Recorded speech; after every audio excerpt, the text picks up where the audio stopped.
പല കൃതികളെ കേൾക്കുമ്പോൾ നമുക്കതിൻ്റെ ഒരു ഭക്തിയുടെ അന്തരീക്ഷം കേൾക്കാം. തുളസി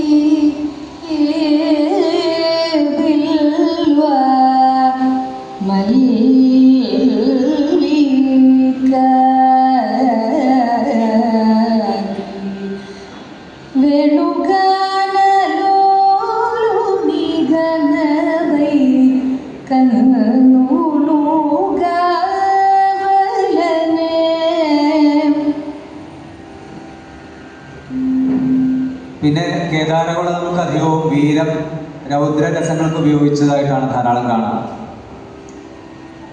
ഇടശ്ലോകങ്ങൾ കഥകളിയിൽ രണ്ട് രംഗങ്ങളെ കൂട്ടിയിണക്കാൻ, കഥയെ കോർത്തിണക്കാൻ, അല്ലെങ്കിൽ ആ സന്ദർഭത്തിനെ സൂചിപ്പിക്കാൻ തുടർന്ന് വരുന്ന രംഗത്ത് എന്താണ് നടക്കുന്നത് എന്ന് സൂചിപ്പിക്കാനൊക്കെ ഇടശ്ലോകങ്ങൾ ധാരാളം കാണാം. ആ ഇടശ്ലോകങ്ങൾ മിക്കതും കേദാരഗൗള രാഗത്തിലായിരിക്കാം. ഒരുപക്ഷെ പെട്ടെന്ന് തന്നെ ആ ഒരു ഭാവം, പെട്ടെന്നൊരു മൂഡ് ഉണ്ടാക്കിയെടുക്കാൻ കഴിയുന്ന ഒരു രാഗമായതുകൊണ്ടായിരിക്കാം കേദാരഗൗള തിരഞ്ഞെടുത്തത്.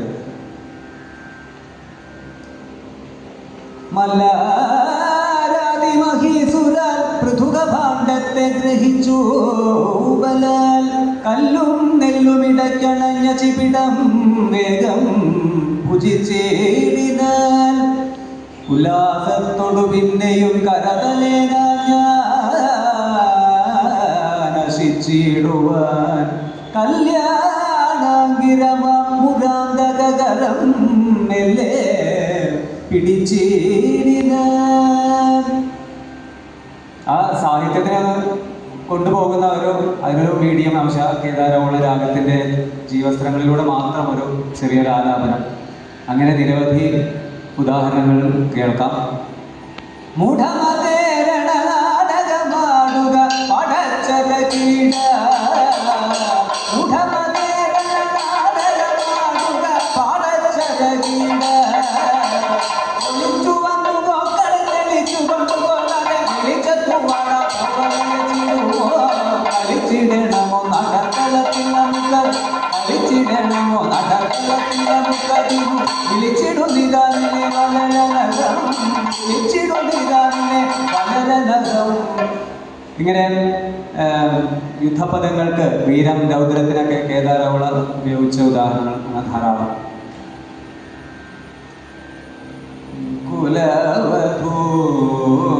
കുലവധൂനാം കോപ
കേദാരഗൗള എന്നുള്ള രാഗം പറഞ്ഞാൽ ഇത്രയും പ്രാധാന്യം കഥകളിയിലുണ്ട്. കേദാരഗൗളയുടെ പാരന്റ് രാഗമായിട്ട് നമ്മൾ പറയുന്നത് ഹരികാംബോജിയാണ്. കർണാടക സംഗീത രാഗ പദ്ധതി പ്രകാരം മേളകർത്താ രാഗമായിട്ടുള്ള 28ാമത്തെ രാഗം ഹരികാംബോജിയിൽ നിന്നാണ് കേദാരഗൗള ഉണ്ടായത്. ഹരികാംബോജിയുടെ എന്നാണ് ഡിറൈവ് ചെയ്തത് എന്നാണ് പറയുന്നത്. ഈ പറഞ്ഞ ഹരികാംബോജി ഏറ്റവും കൗതുകകരമായിട്ടുള്ള വിഷയം എന്താ വെച്ചാൽ ഹരികാംബോജി എന്നുള്ള രാഗം കഥകളിയിൽ പൊതുവെ ഉപയോഗിക്കാത്തൊരു രാഗമാണ്. കഥകളിയിൽ ഇല്ല, ഹരികാംബോജി ഇല്ല. അതുപോലെ തന്നെ ഏറ്റവും കൂടുതൽ ജന്യരാഗങ്ങൾ കഥകളിയിൽ ഉപയോഗിക്കുന്ന ഒരു പക്ഷേ ഖരഹരപ്രിയയുടെ ആയിരിക്കും.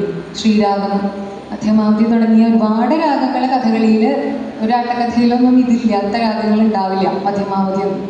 പക്ഷെ ധരാരപ്രിയ എന്നുള്ള രാഗം കഥകളിയിലില്ല. അങ്ങനെ ചില കൗതുകങ്ങളും കൂടി ഉണ്ട് ഇതിൻ്റെ പിന്നിൽ. ഇപ്പം നമ്മളൊരു കർണാടക സംഗീത നിയമം അല്ലെങ്കിൽ രാഗലക്ഷണ പ്രകാരം നമ്മൾ പരിശോധിക്കുമ്പോൾ ഈ പറഞ്ഞ കൗതുകങ്ങൾ ഉണ്ട് പറയാം. മേളകർത്തരാഗങ്ങൾ എടുത്തു കഴിഞ്ഞാൽ കഥകളിയിൽ പ്രധാനമായും ശങ്കരാഭരണം, കല്യാണി, തോടി, പന്തുവരാളി, ഈ 4 രാഗങ്ങളാണ് മേളകർത്തരാഗങ്ങൾ എന്നൊരു പട്ടികയിൽ നമുക്ക് കഥകളിയിൽ ഉൾപ്പെടുത്താൻ പറ്റുക. പിന്നീട് ഹരഹരപ്രിയ, ചാരുകേശി, ഷൺമുഖപ്രിയ പോലെ കുറേ രാഗങ്ങൾ. ഇന്ന് ആധുനിക കാലത്ത് പുതിയ പുതിയ രാഗങ്ങൾ എടുത്ത് വാഗധീശ്വരി പോലെയുള്ള, നാസികാഭൂഷണി, അങ്ങനെ കുറേ രാഗങ്ങളെടുത്ത് പ്രയോഗിച്ചു നോക്കുന്നുണ്ട്, രാഗപരീക്ഷണങ്ങൾ. ശങ്കരാഭരണം എടുത്തു കഴിഞ്ഞാൽ തന്നെ കഥകളിയുടെ ഒരു പ്രത്യേകതയായി നമ്മൾ പറയാറുള്ള ഒരേ രാഗം തന്നെ പല ഭാവങ്ങൾക്ക് ഉപയോഗിക്കുന്നതിന് ഉദാഹരണമായി ചൂണ്ടിക്കാണിക്കാം.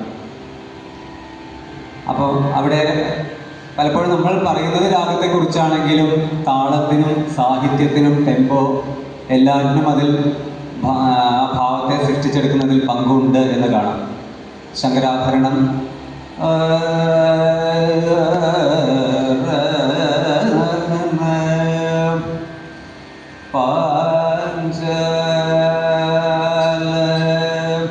കല്യാണ സൗഗന്ധ്യം ആട്ടകഥയിലെ പാഞ്ചാല രാജതനയെ ശങ്കരാഭരണം പതിഞ്ഞ വിളംബകാലത്തിൽ ചെമ്പട 32 അക്ഷരകാലത്തിലുള്ള ഒരു പദം, 2 താളവട്ടമാണ്.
സംഭോഗ ശൃംഗാരത്തിൻ്റെ ഒരു മനോഹരമായ ഒരു രംഗം കല്യാണ സൗഗന്ധ്യം ആട്ടകഥയിൽ ഭീമസേനനും പാഞ്ചാലിയും.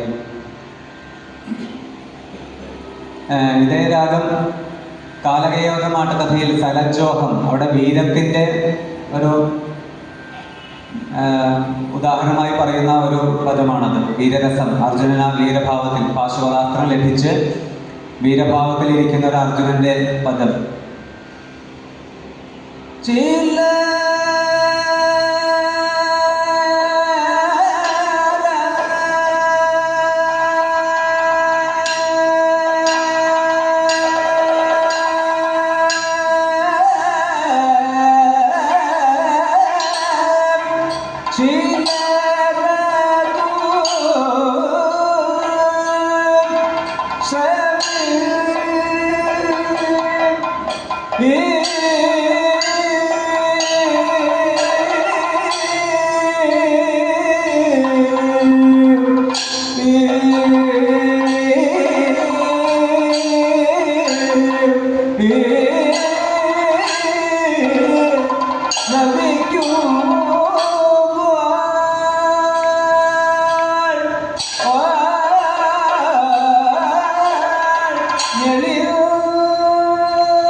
ഓറിയന്റഡ് ആവും.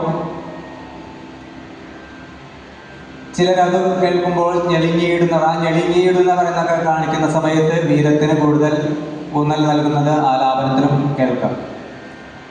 അപ്പൊ ശങ്കരാഭരണം തന്നെ ശൃംഗാരത്തിനും വീരത്തിനും കലയാ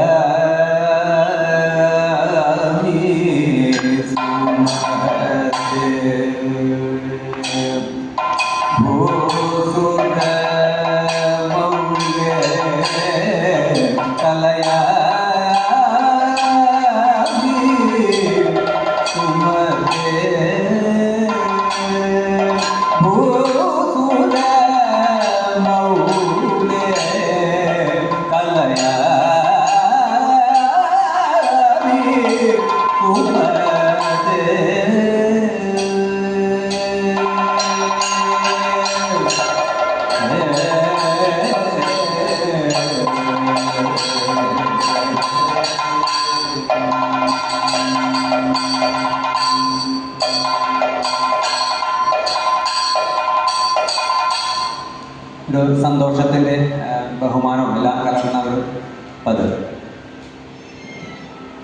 പരിതേ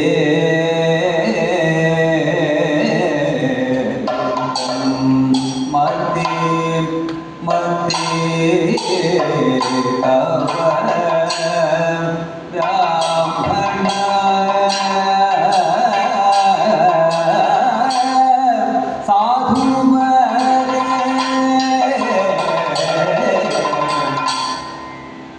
തുടർന്ന് ബ്രാഹ്മണന്റെ ഹാസ്യത്തിനും ഈ ശങ്കരാഭരണം ഉപയോഗിച്ചത് നമുക്ക് കാണാം.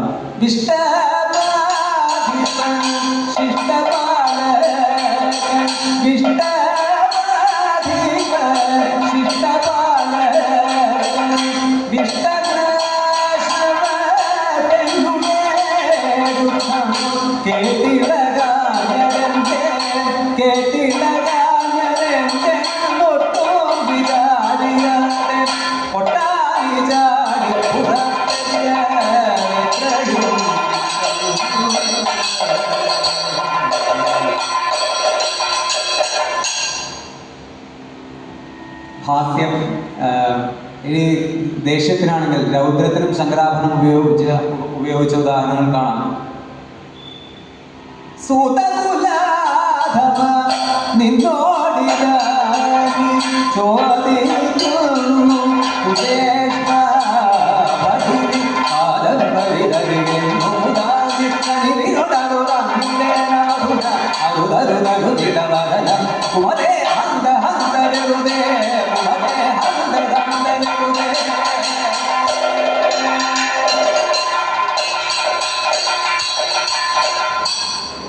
അങ്ങനെ നോക്കിയാൽ മിക്ക രസങ്ങൾക്കും ശങ്കരാഭരണം ഉപയോഗിച്ചതായി കാണാം. അമരാധീശ്വര നന്ദന എന്ന ഉത്തരാസേമരമാട്ട കഥയിൽ തൻ്റെ മുന്നിൽ വന്ന ഹനുമാനോട് അർജുനൻ പറയുന്ന പദം, അവിടെ ഒരു അത്ഭുതത്തിൻ്റെ ഒരു ഭാവം, ശൃംഗാരം, ഹാസ്യം, കരുണത്തിനുണ്ട്. ഒരു ഉദാഹരണം നളചരിതത്തിൽ പറയുകയാണെങ്കിൽ ദേവിയല്ല കിന്നരിയല്ല ചൊല്ല ദേവിയല്ല കിന്നരിയല്ല ചൊല്ല പാവന ചരിത പരമാർത്ഥമെല്ലാം ഭൂപാലാന്മയത്തിൽ പിറന്നേനെ. ദമയന്തിയുടെ അങ്ങേയറ്റം ശോകരസത്തോടു കൂടിയുള്ള ഒരു പദമാണ്. നളൻ ദമയന്തിയെ കാട്ടിൽ ഉപേക്ഷിച്ച ശേഷം ചേതിരാജ്ഞിയുടെ അടുത്തെത്തി ദമയന്തി തൻ്റെ സങ്കടം പറയുന്ന ഒരു പദം. അങ്ങനെ ശോകത്തിനും ശൃംഗാരം, ഹാസ്യം, കരുണം, രൗദ്രം, വീരം, ഭയം, അത്ഭുതം, ഇതിനൊക്കെ ശങ്കരാഭരണം ഉപയോഗിച്ച ഉദാഹരണങ്ങൾ കാണാം. അപ്പോൾ ഇവിടെ രാഗം മാത്രമല്ല, രാഗം പാടുന്നത് മുതൽ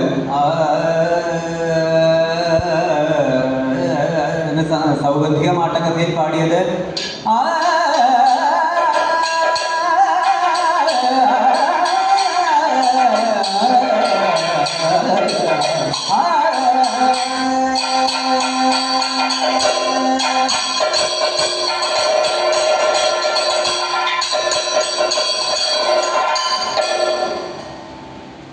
ഇവരുടെ കൂടി സഹായം ഉണ്ടാവുമ്പോഴേ ഇത് നടക്കുള്ളൂ. സീതാസ്വയംവരം പരശുരാമൻ വരുന്നതിന് മുന്നോടിയായിട്ട് ആമുഖമായിട്ട് രാഗം പാടുന്നു. ഉത്തരാസ്വയംവരം ബൃഹന്തളയുടെ പോരുവിളിക്ക് മുമ്പ് ശങ്കരാഭരണം രാഗം പാടുന്നതും. അവിടെ ടെമ്പോ പാടുന്ന ഫ്രേസുകൾ ഒന്നാണെങ്കിൽ തന്നെ അതിൻ്റെ ഫ്രേസുകളുടെ ടെമ്പോ തന്നെ ഭാവം മാറ്റിയെടുക്കുന്നു.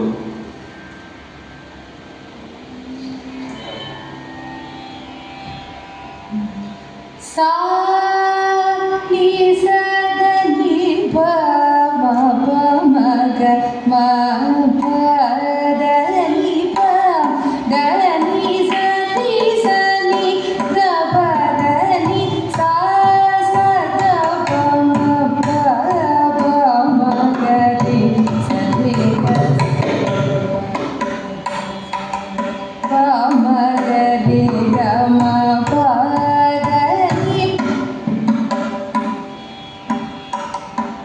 കർണാടക സംഗീതം പഠിക്കുമ്പോൾ വർണ്ണങ്ങളിലൂടെയാണ് നമ്മളൊരു രാഗത്തിൻ്റെ മുഴുവനായിട്ടുള്ള രാഗ സ്വരൂപം മുഴുവനായിട്ട് പഠിക്കുന്നത് വർണ്ണത്തിലൂടെയാണ്.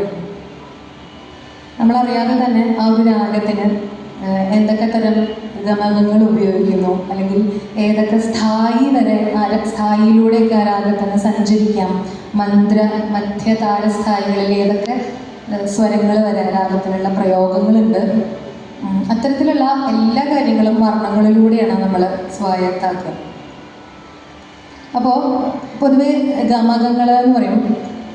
ഇപ്പോൾ ഭൈരവി രാഗം എടുക്കുകയാണെങ്കിൽ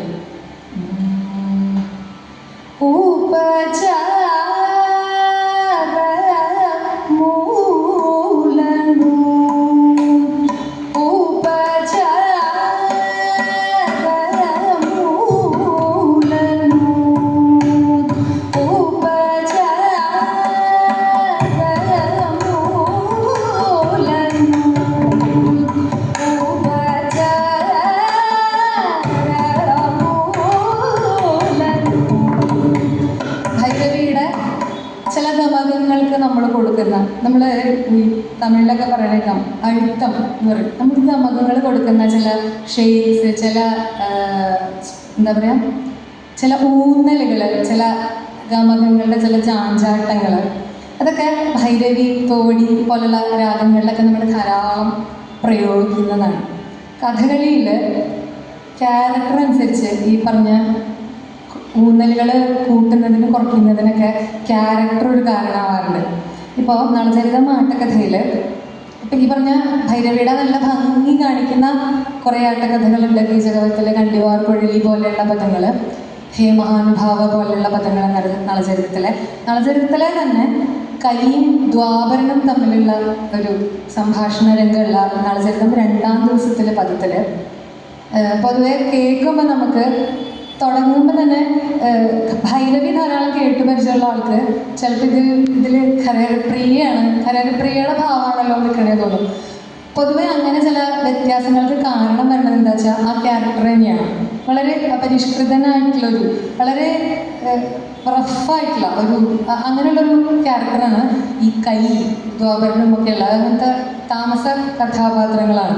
അപ്പോൾ എങ്ങു നിന്നെഴുന്നരുളി സുരാധിപ, എങ്ങു നിന്നെഴുന്നരുളി സുരാധിപ, ആ ക്യാരക്ടർ കണ്ടിട്ടുള്ളവർക്ക് അറിയാം. അവിടെ അഭിനയിക്കുന്ന രീതിക്ക് നമ്മൾ കൊടുക്കാൻ അത്രയും ഭൈരവിയുടെ അത്രയും ഊന്നലുകളോ ആട്ടങ്ങളോ ഒന്നും അവിടെ ആവശ്യമില്ലാത്തൊരു കഥാപാത്രമാണ്. ഭൈരവി നമ്മൾ പൊതുവെ ഒരു അപ്ലൈഡ് മ്യൂസിക്കിലേക്ക് വരുമ്പോൾ കഥാപാത്രം അനുസരിച്ചിട്ട് ചിലപ്പോൾ ലക്ഷണമൊക്കെ അവിടെ മാറാം.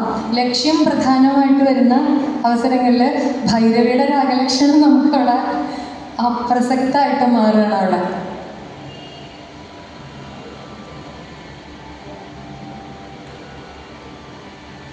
അതുപോലെ ഇപ്പം രാഗത്തിലെ മനോധർമ്മം വിഭാഗം കൈകാര്യം ചെയ്യുമ്പോൾ ഇപ്പോൾ ശങ്കരാഭരണം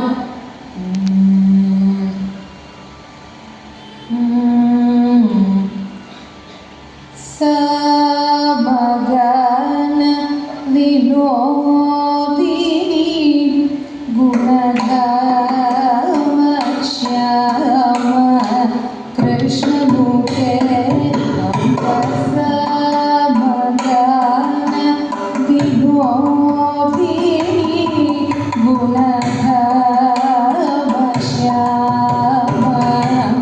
കൃഷ്ണദൂതേ ഒരു പ്രധാനപ്പെട്ട ഒരു വരിയില്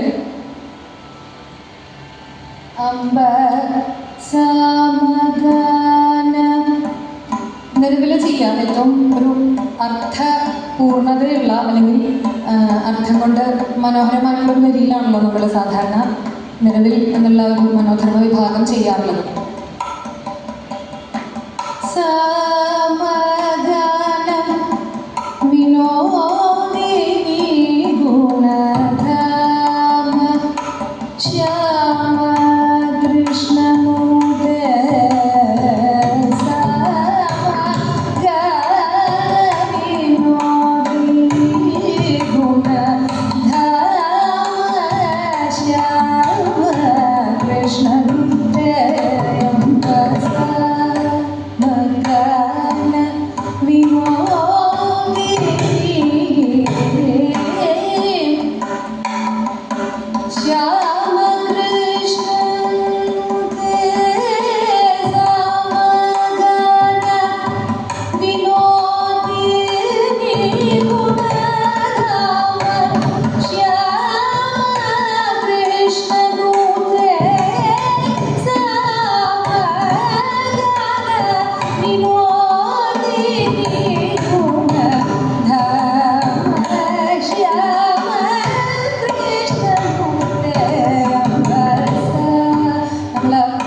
നിലവിൽ പാടുന്ന ഒരു നിയമം ഒന്നാം കാലത്തിൽ തുടങ്ങി അതിൻ്റെ അടുത്ത കാലത്തിലേക്ക് കടന്ന് രണ്ടാം കാലത്തിൽ കടന്ന് പിന്നെ സ്വരങ്ങളെ നിറച്ച് പാടുന്ന ഒരു രീതി.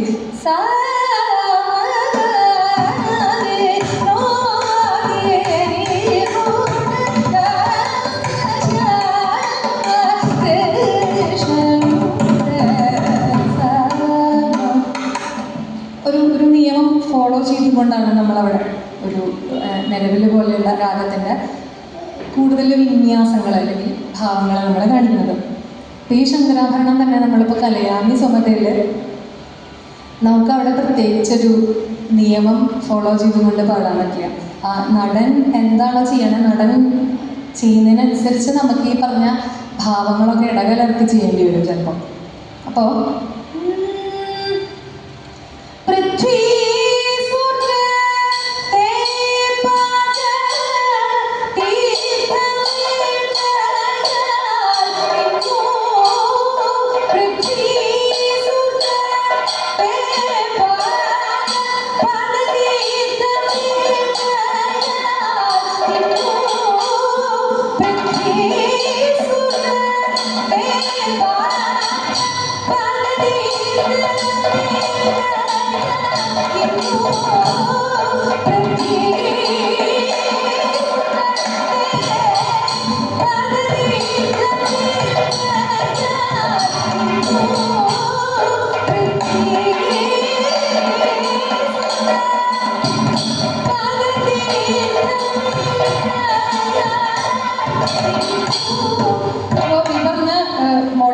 താഴേക്കും ഒക്കെയുള്ള സഞ്ചാരങ്ങൾക്കൊരു പ്രത്യേകിച്ച് മുൻകൂട്ടി നിശ്ചയിക്കപ്പെട്ട നിയമങ്ങളൊന്നുമില്ല.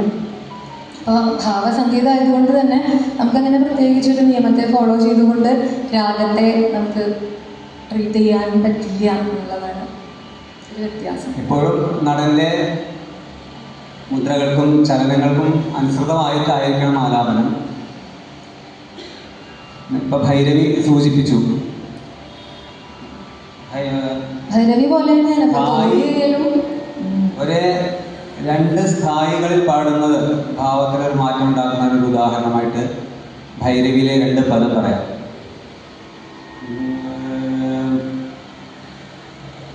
ഒരേ കാലപ്രമാണം കണ്ടിവ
ഇതേ ഭൈരവി, ഇത് കീചകവധത്തിൽ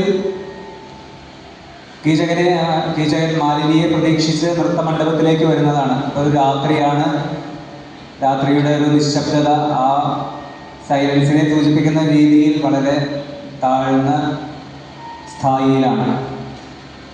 നളചരിതത്തിൽ കാർക്കോടകൻ വിലപിക്കുമ്പോൾ ഇതേ രാഗവും ഇതേ ടെമ്പോ ആണെങ്കിലും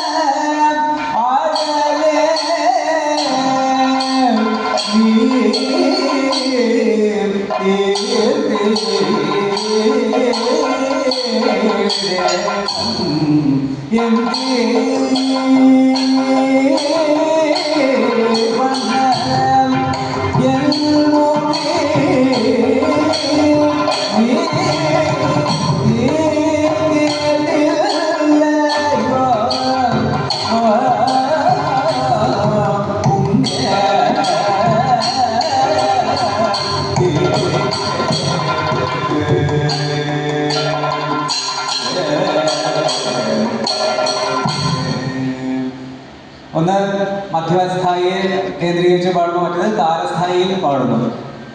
അവിടെ നളനെ വിളിച്ച് കരയുന്നതാണ്, വിലപിക്കുകയാണ്, ഉറക്കെ അലമുറയിട്ട് കരയുന്നതിനെ സൂചിപ്പിക്കാൻ. അപ്പൊ താരസ്ഥായിയിൽ പാടണം എന്ന് നാട്യശാസ്ത്രം പോലെയുള്ള ഗ്രന്ഥങ്ങളിൽ പറയുന്നുണ്ട്. അപ്പൊ അതിനെയൊക്കെ പിൻപറ്റിയായിരിക്കാം പല കഥകളിയിലെ പല നിയമങ്ങളും വന്നത്. അടുത്ത് നിൽക്കുന്ന ഒരു കഥാപാത്രത്തിനോടാവുമ്പോൾ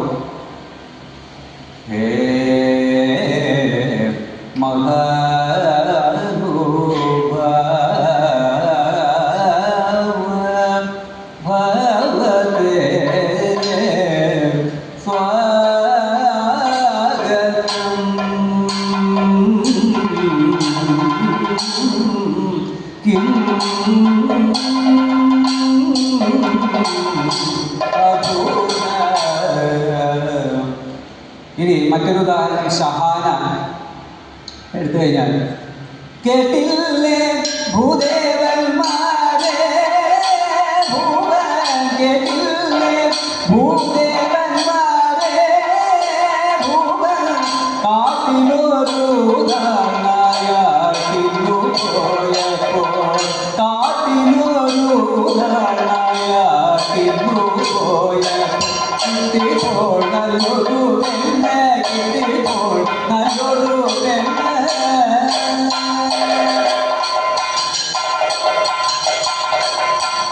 വഴിപോക്കരായ കുറച്ച് ബ്രാഹ്മണൻ, അപ്പൊ കുറച്ച് അകലെ നിൽക്കുന്ന ഒരാളോട് പറയുന്ന രീതിയിലാണ്, കേട്ടില്ലേ എന്ന് വിളിച്ച് ചോദിച്ചുകൊണ്ട് പറയുന്ന ഒരു രീതിയാണ്.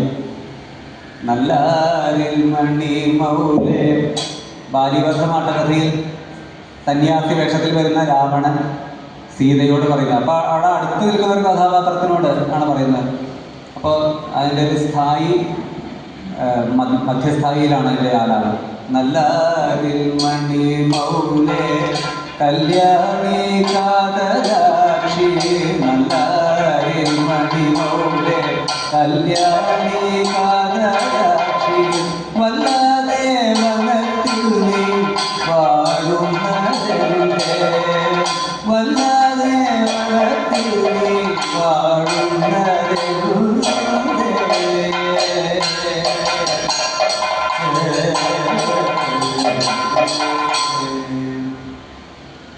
ഇത് ഷഹാന. ഇപ്പൊ നമ്മൾ ശ്രുതി സമശ്രുതി എന്ന് പറയും.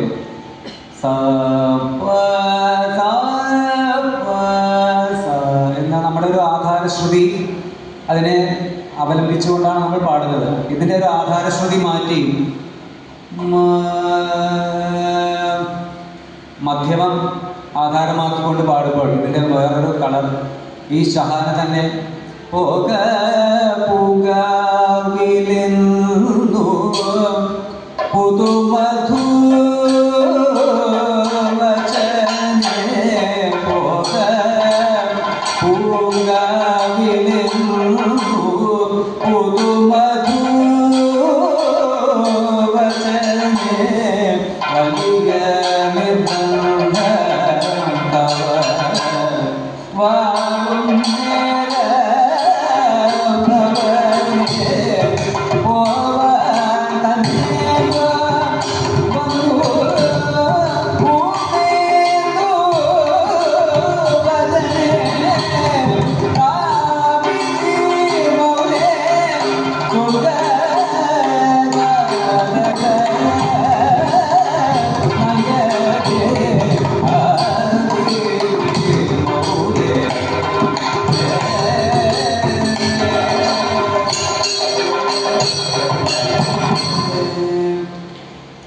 ആ ആധാരശ്രുതി മാറ്റി തന്നെ പല ഭാവങ്ങൾ ഇപ്പൊ ഷഹാന ഉണ്ടാക്കിയ പോലെ ദ്വിജാവന്തി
അവിടെ നളന്റെ ആത്മകഥമാണ് ഒരു സോളിലോക്കി മോണോലോഗ്. ഈ ദ്വിജാവന്തി മറ്റൊരാളോട് പറയുമ്പോൾ അവിടെ ആ ദുഃഖം മറ്റൊരു രീതിയിലാണ്, സമശ്രുതിയിലാണ്. അപ്പം അത്തരം പദങ്ങൾ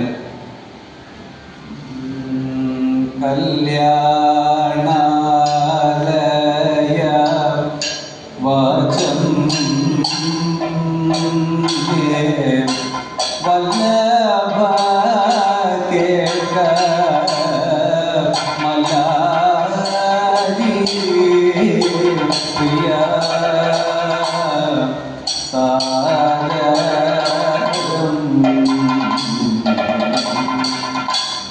ബാല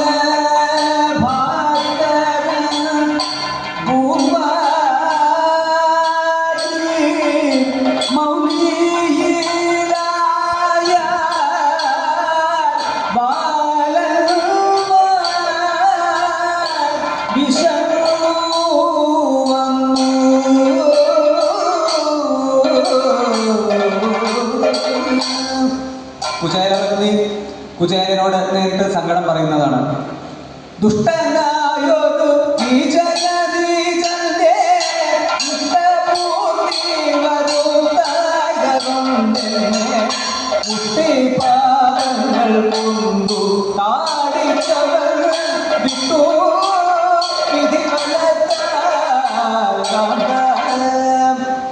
അടുത്ത് നിൽക്കുന്ന ഒരാളോട് ഉറക്കെ വിലപിക്കുന്ന സമയത്ത് അധികവും സമശ്രുതി വെച്ചും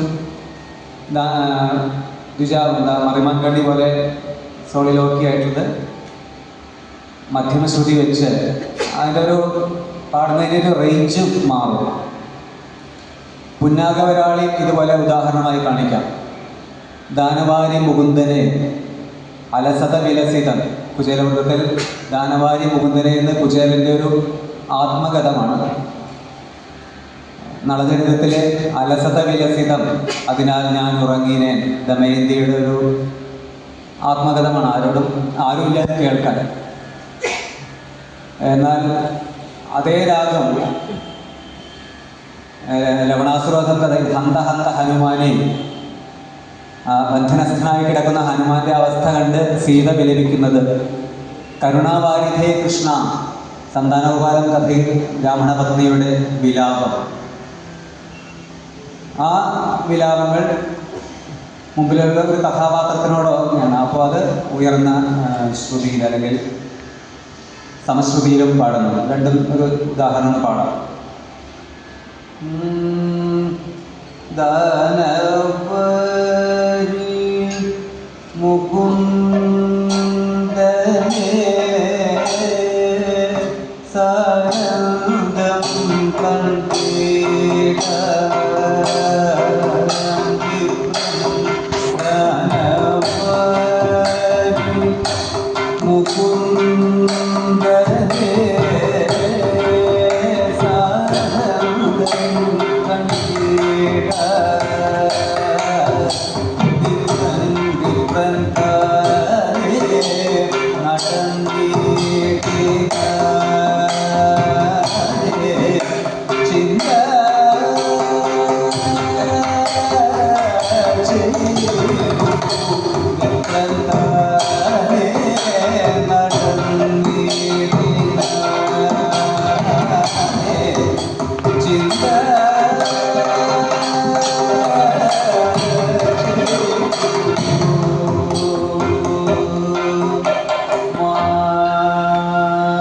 മധ്യമത്തിനെ ആധാര ശ്രുതിയാക്കി നിർത്തിക്കൊണ്ടാണ് അവിടെ ആലാപനം.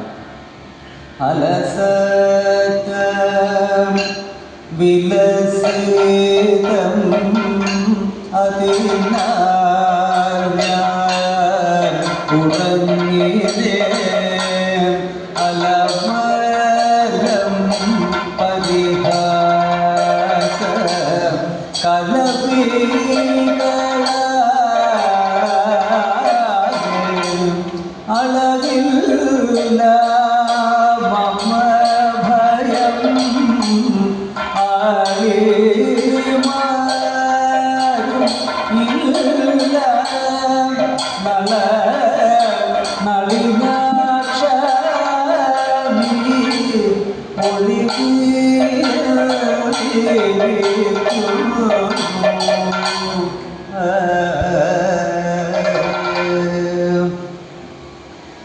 ഇത് പുന്നാഗവരാളി സമശ്രുതി വെച്ച് പാടുമ്പോഴോ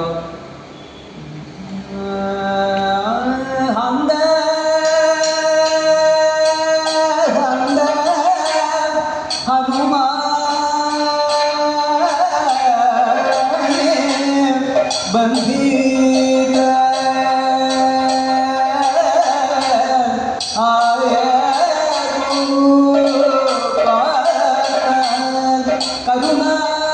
കരുണാവാരിധേ കൃഷ്ണ ശതിച്ചയോ ശരണരഹിത